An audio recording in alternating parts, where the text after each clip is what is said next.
कटक जिलापाल नूतन कार्यालय ताहार भित्तिप्रस्तर स्थापना आज ये करा जायछि।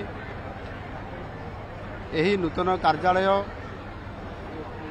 कटक महानगर निगम अंतर्गत बिडानासी मौजारे यह आज ताकू भित्तिप्रस्तर तार स्थापना करा जायछि। एजा नूतन जिलापालंकर कार्यालय ये 5 महला विशिष्ट हब एवं एथिरे पाखापाखि 94.5 कोटी टंका अर्थर मध्य बजेट करा जायछि एवं कार्यक्रम आरंभ हेबा मात्रे प्राय 2.5 वर्ष ये गृह तार कंस्ट्रक्शन काम समाप्त होगा पाई समय अवधि मध्य रखा जायछि एवं एथिरे पाखापाखि 6 एकर जमी ये जिलापालंकर नूतन कार्यालय ये एरिया रे रखा जायछि जो थिरे कि जिलापालंकर कार्यालय सहित जो जिला स्तरीय एवं जिलापालंकर कार्यालय को लिंक करुवा अन्य कार्यालय गुड़िक उप जिलापाल कार्यालय एवं ताहा सहित तहसील कार्यालय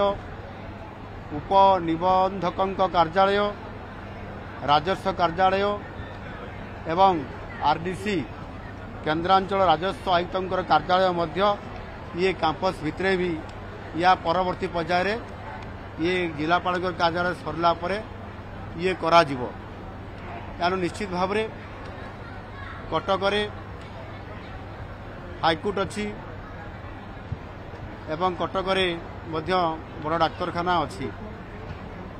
एवं जिलापाल कार्यालय आवश्यकता आज गोटे बड़ एरिया रे करा जो चिंता करा जायछि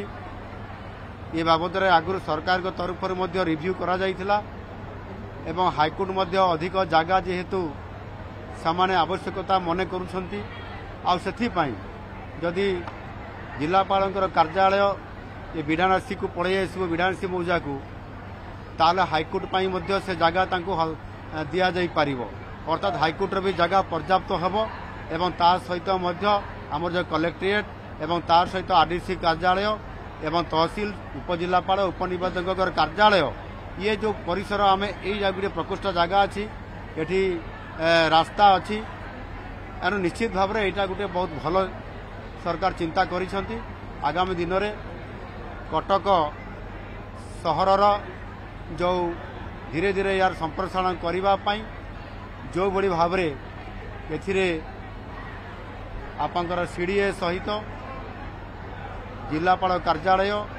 समन्वय रक्षा करी भाव में यार आहुरी बड़ नवकलेवर करा ए सहर को से कथा मध्य सरकार विचाराधीन अच्छा। आगामी दिन में निश्चित भाव में यार गुरुत्व को माने गुरुत्व को प्राधान्य दे एवं जेभली भाव में एक ऐतिहासिक सहर कटक ये 1000 वर्षरु अधिक समय अवधिर ये सहर को स्वतंत्रता देवा गुरुत्व देवा प्राधान्य देवा और से आधार रे आज ताहार कार्यक्रम ये गोटे भित्तिभूमि आरंभ होईछि। आगामी दिन में यह संपूर्ण करा जिवो एवं शासन क्षेत्र में प्रशासन क्षेत्र में यह संपूर्ण भाव में संप्रसारण करिवार जो चिंता करा जायछि ताकू साकार करा जिवो। धन्यवाद।